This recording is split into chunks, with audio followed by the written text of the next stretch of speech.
আমার ভিতরটা জ্বলে যাচ্ছে কেন? এ কি হলো আমার? ওরে বাবা রে, আমাকে বাঁচাও! গেল গেল গেল রে, আমার ভিতরটা জ্বলে গেল। বাঁচাও, বাঁচাও আমাকে। আহা কি আনন্দ আকাশে বাতাসে, হি হি হি হি হি, কি যে মজা লাগছে আমার। আমার মা আমাকে কেক খাওয়ার জন্য টাকা দিয়েছে। কত কান্নাকাটি করার পর মা আমাকে টাকা দিয়েছে, আমি মজা করে কেক খাবো। হি হি হি হি হি।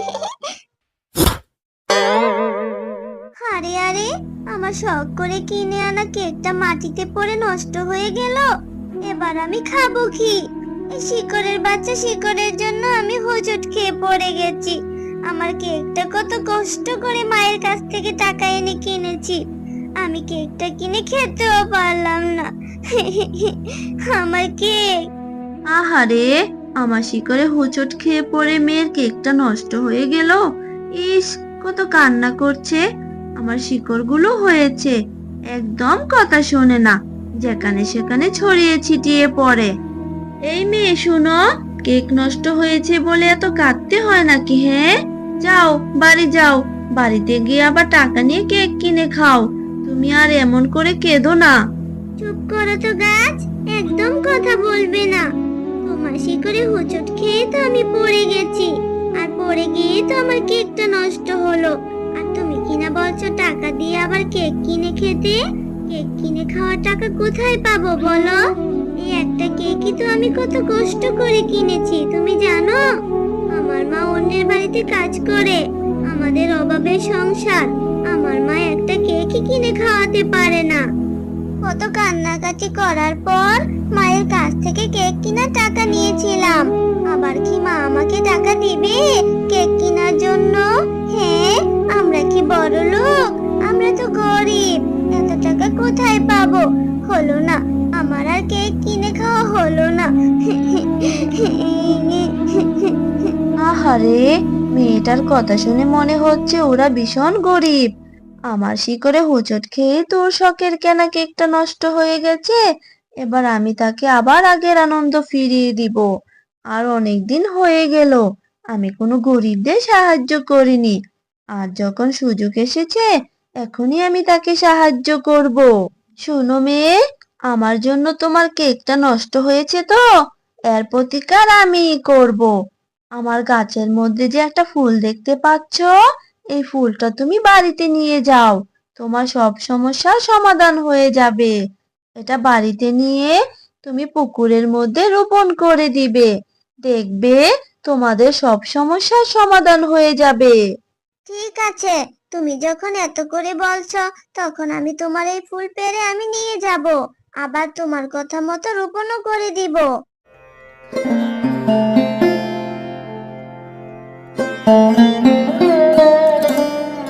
কি রে জিলি, এখানে তুই কি করছিস? আর তোর পাশে এটা কিসের ফুল? ফুলটা দেখতে যেন কেমন অদ্ভুত, আর কেমন ঝাঁঝালো একটা গন্ধ আসছে। কোথায় থেকে ফুলটা আনলি রে জিলি? মা, তোমাকে তো এই ফুলের কথা বলতে ভুলেই গেছি। তারপর জিলি তার মাকে সব কথা খুলে বলে। তোর মাথা টাথা ঠিক আছে নাকি জিলি? হ্যাঁ, এইসব তুই কি বলছিস? গাছ আবার কখনো কথা বলে নাকি? হ্যাঁ, এইসব উল্টোপাল্টা কথা বলছিস। শোন, এইসব কাজ বাদ দিয়ে ঘরে যা, ঘরে গিয়ে পড়তে বস। আমি একটু কাজে যাচ্ছি। গাছ নাকি আবার কথা বলে, মেয়েটার মাথা গেছে একেবারে। এরপর জিলি গাছের কথা মতো ফুলটি লাগিয়ে দেয়।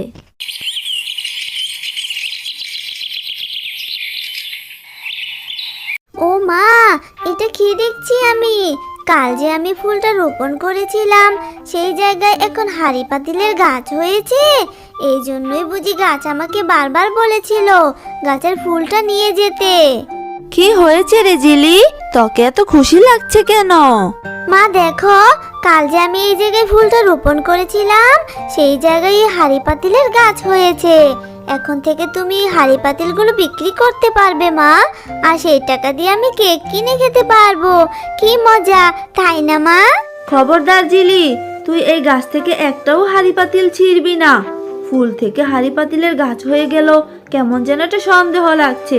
এটা কোনো খারাপ কিছুর আভাস নয় তো? তুই না কোন গাছের কথা বলেছিস, তুই আমাকে সেখানে নিয়ে যা। আমিও দেখতে চাই কোন গাছ তোকে এই ফুল দিয়েছে, যা থেকে এই হাঁড়ি পাতিলের গাছ হয়েছে। ঠিক আছে মা, চলো আমি তোমাকে সেই গাছের কাছে নিয়ে যাচ্ছি।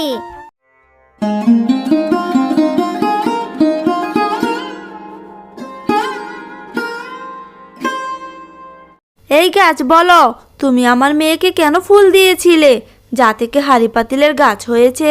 কোনো খারাপ উদ্দেশ্যে আমার মেয়েকে ফাঁসাতে চেয়েছো নাকি? হ্যাঁ, নিশ্চয়ই এই হাঁড়ি পাতিল ধরলে আমাদের কোনো ক্ষতি হবে। না গো, তুমি সম্পূর্ণ ভুল ভাবছো আমাকে। তোমার মেয়ের মুখ থেকেই শুনেছি তোমরা নাকি খুব গরিব, তাই তো আমি এই জাদুর ফুলটি দিয়েছি। আর এই ফুলের মাধ্যমে যে জাদুর গাছ হবে, সেই গাছে জাদুর হাঁড়ি পাতিল ধরবে, আর তোমরা সেই হাঁড়ি পাতিলগুলো বিক্রি করতে পারবে। এতে করে তোমাদের সব অভাব দূর হয়ে যাবে। আমার কোনো অসৎ উদ্দেশ্য নেই গো, বিশ্বাস করো আমাকে। সত্যি গাছ, তুমি আমাদেরকে সাহায্য করার জন্য এই জাদুর হাঁড়ি পাতিলের গাছটি দিয়েছো। আমি অবশ্যই হাঁড়ি পাতিলগুলো বিক্রি করব, আর আমাদের সংসারের অভাবও দূর করব।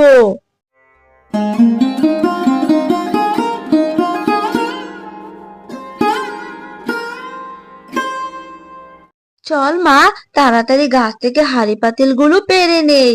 তারপর হাঁড়ি পাতিলগুলো বিক্রি করতে বাজারে নিয়ে যেতে হবে। তারপর থেকে শেফা শিয়ালিনী গাছ থেকে হাঁড়ি পাতিলগুলো পেড়ে বাজারে বিক্রি করে অনেক ধনী হয়ে যায়। আমি এর জন্যই তো অপেক্ষা করছিলাম। আমি জানতাম ওই গাছ কাউকে না কাউকে সাহায্য করবে। একদিন আমি ওই গাছের ফুল নষ্ট করেছিলাম বলে গাছ আমাকে অনেক শাস্তি দিয়েছিল। সে বলেছিল তার ফুল দিয়ে নাকি সে গরিবদেরকে সাহায্য করবে, এই বলে আমাকে অনেক শাস্তি দিয়েছিল। সেই দিন থেকে আমি পণ করেছিলাম, যদি কোনোদিন ওই গাছ কাউকে সাহায্য করে, সেই সাহায্য করা জিনিস আমি নষ্ট করে দিব। আজ সে শেফার মেয়েকে জাদুর হাঁড়ি পাতিলের গাছ দিয়ে সাহায্য করেছে, তাই না? দাঁড়া, আমি তোদের জাদুর হাঁড়ি পাতিলের গাছটা নষ্ট করে দিব। হে হে হে হে হে।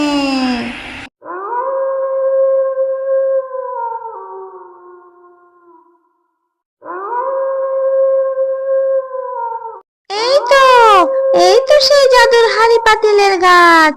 এক্ষুনি আমি হাঁড়ি পাতিলের গাছটা নষ্ট করে দিব। হে হে হে হে হে। তারপর ডাইনি যেই না জাদুর হাঁড়ি পাতিলের গাছটা নষ্ট করতে যায়, তখনই গাছটি তার জাদু শক্তি দিয়ে ডাইনিকে বশ করে ফেলে। এ কি হলো আমার? আমার ভিতরটা জ্বলে যাচ্ছে কেন? এ কি হলো আমার? ওরে বাবা রে, আমাকে বাঁচাও!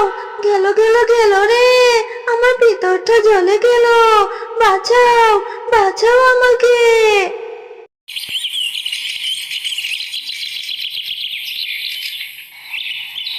আমি আগে থেকেই জানতাম আমি কাউকে সাহায্য করলে ডাইনি সেই সাহায্য করা জিনিস নষ্ট করে দিবে। তাই তো বুদ্ধি করে হাঁড়ি পাতিলের গাছে ডাইনিকে মেরে ফেলা জাদু শক্তি দিয়ে রেখেছি। ঠিক হয়েছে একদম। এইবার ডাইনির উচিত শিক্ষা হয়েছে। হ্যালো বন্ধুরা, গল্পটি ভালো লেগে থাকলে চ্যানেলটি সাবস্ক্রাইব করে দিও আর পাশে থাকা বেল আইকনে প্রেস করে আমার পাশেই থেকো। ধন্যবাদ সবাইকে।